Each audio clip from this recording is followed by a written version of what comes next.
Lourdes, Hugo, ¿cómo están? Bienvenidos. Bien. ¿Cómo les va? Felices de estar aquí en General Ramírez, la verdad es que es increíble, a mí me encanta Argentina, es mi tercera vez aquí y a mí me encanta ahora esta vez que cruzamos por un puente en el que no había cruzado y cómo se ve todo verde, lleno de vida, o sea, el agua, la gente, o sea, hasta el ganado, ¿no? Y yo estaba feliz de estar aquí compartiendo hoy con ustedes. ¿Cuál puente? ¿Victoria, Rosario? Yo creo que Correcto, sí, sí, sí, sí. ¿verdad? Era Claro, ese. Sí, el que está en el Rosario, exactamente. Claro, así que tercera vez en Argentina, pero primera vez en Ramírez. Sí, esa es mi primera vez y de mi esposo es la primera vez La en primera vez Argentina. que estamos Muy aquí. bien. ¿Y cómo encontraron nuestro país? Hermoso, la verdad es que lleno de mucha vida, mucha cultura y sobre todo unas ganas enormes de defender la vida Claro. de todas las personas. ¿Están haciendo una gira por países latinoamericanos? ¿Cómo es el itinerario que tienen, Lourdes? Bueno, es que 40 días por la vida, por la gracia de Dios, está en casi 70 países, en todos los de Latinoamérica, bueno, casi todos, nos falta por ahí Nicaragua y Uruguay. Sí, pues, si alguien nos está viendo de alguno de estos países, pues sería bueno que se integraran a este gran movimiento y pues obviamente hay que visitar las campañas de cada país y bueno, esta vez visitamos España, México y Argentina y bueno, el próximo año vamos a ver. ¿Cómo empezó este movimiento y cómo se incorporaron ustedes a esta campaña, Lourdes? Empieza por la frustración del esfuerzo humano. O sea, ¿ustedes cómo se sintieron, por ejemplo, cuando ganó la vida en el 2018 y luego cuando perdieron la batalla, se aprueba el aborto? Era algo a lo mejor que muchos habrán llegado a pensar, aquí en Argentina no va a pasar, aquí se ama la vida, se respeta la vida, los mismos que habían votado por la vida de repente ya estaban votando por el aborto y bueno, aquí de Argentina también hay grandes expositores y defensores de la vida en conferencias, en redes, en libros, etcétera, ¿no? Entonces hay una fuerza pro vida muy fuerte en Argentina, sin embargo, cuando se ve que gana el aborto, o sea, gana la muerte, ¿no? De los argentinos. O sea, no es otra cosa que un suicidio social, ¿ves? ¿Por qué? Porque finalmente al cambiar la cultura de vida a una cultura de muerte, entonces pasa lo que dice la Madre Teresa de Calcuta, ¿no? Si una mujer puede abortar a su propio hijo, puede matar a su propio hijo, la sociedad lo ve como bueno, entonces nada está mal. Si el aborto no está mal, nada está mal. Y si nosotros vemos bien que una mujer mate a su propio hijo, entonces no hay impedimento para que tú y yo nos matemos. Entonces, esto pasa pues en Texas, ahí es donde nace el movimiento, arranca, claro. ahí arranca y al principio también es una población donde no es, el aborto se aprueba en 1973, sin embargo hasta los 1900 llega a hacer abortos a esta ciudad que se llama Bryan en Texas y los habitantes se reúnen y ellos dicen, bueno, aquí vamos a solucionarle cualquier problema a la mujer, no tiene por qué abortar. Sin embargo, al poco tiempo se dan cuenta que no tienen dinero, no tienen recursos y la mentalidad ya es pro aborto, ¿no? Algunos habrán visto a sus hijos, a sus familias cambiar como ahora aceptan y hablan del aborto como un derecho. Entonces ellos se desaniman, al principio fue el desánimo, pero después dicen, vamos a preguntarle a Dios qué hacer. Entonces hacen oración 4 personas durante 1 hora y lo primero que nace en su corazón, que el Espíritu Santo les ilumina, es 40 días, por ser un periodo bíblico, oración y ayuno, porque vemos esta batalla como una batalla espiritual y de alcance comunitario. Es necesario salir a las calles y dar testimonio de que hay un crimen, o sea, es un crimen silencioso, pero no deja de ser doloroso para la madre, el padre, los hermanos, para la sociedad. Finalmente, damos también alternativas de vida a esa chica que realmente no quiere abortar. La mayoría me dicen, ¿y luego qué hacen? ¿Y cómo las ayudan? La mayoría no necesita nada. Hace unos días se salvó una vida, una chica pasó porque iba al centro de aborto, pero pasa a la vez frente a la campaña. Dice que cuando pasa por la campaña, el bebé la patea y ella voltea y entonces ve los carteles y todo, sigue hacia el centro de aborto y se regresa y empieza a reflexionar y todo, se detiene con los voluntarios y les da las gracias por estar ahí y porque el bebé la pateó y les dice, ya no voy a abortar. ¿Cuáles son las causas principales de un aborto? ¿Por qué motivo deciden abortar muchas mujeres?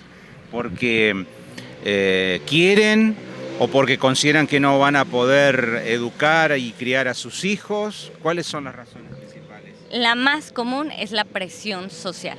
La mayoría de las chicas no es que realmente o sea, la violación, malformación y las causales de salud de la madre, todas ellas forman solo el 1%, todas juntas, de 75 millones de abortos que ocurren cada año en el mundo. Entonces, las mujeres realmente ven al hijo como el problema o como el enemigo, como que les va a destruir la vida. ¿Y por qué? Porque ya hay una cultura anti niños, o sea, como un cuidado excesivo al embarazo. No te embaraces, todo, pero menos el embarazo. Cuídate. Del niño cuídate. Entonces, cuando llega un bebé de manera inesperada, lo primero que piensan es ¿qué voy a hacer?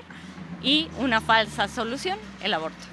¿Y cuáles son las secuelas, Lourdes, que quedan en una mujer que decide abortar? Pues desde físicas, espirituales y emocionales. El síndrome de posaborto es terrible porque se junta el sentido primero de la pérdida de un hijo, que es el peor dolor, o sea, el peor dolor demostrado en el ser humano es la pérdida de un hijo, ¿no?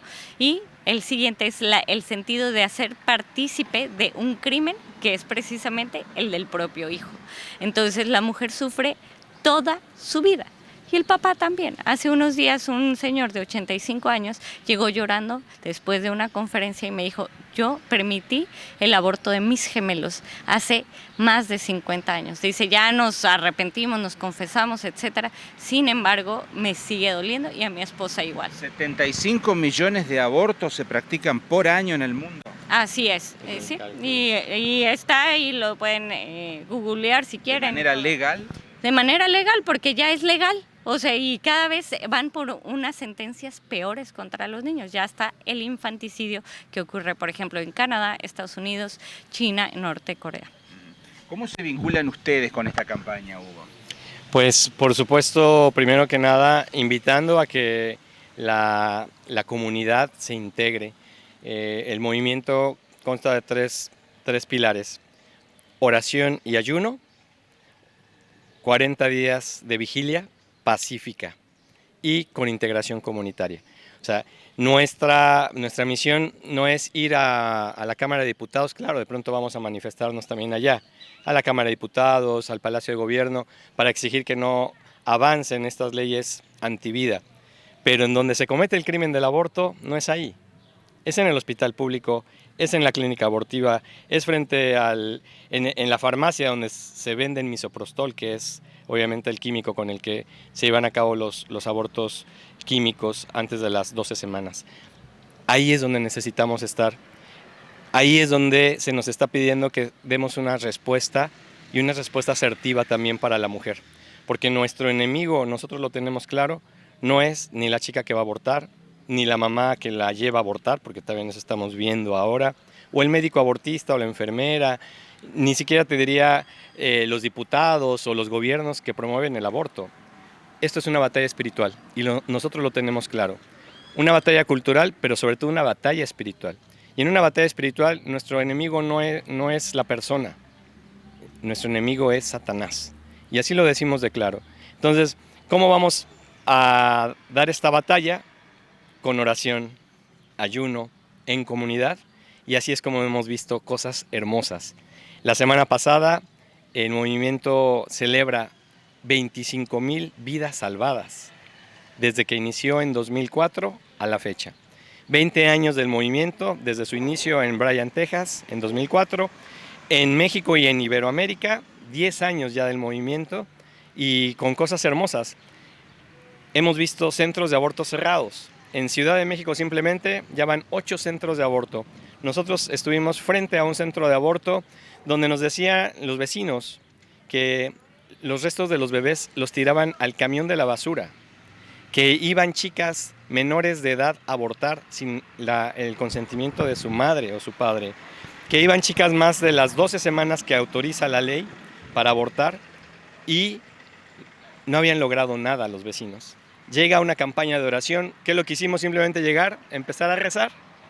Y un 7 de octubre de 2019, en Ciudad de México, en Colonia del Valle, vemos cómo se cierra este lugar de muerte.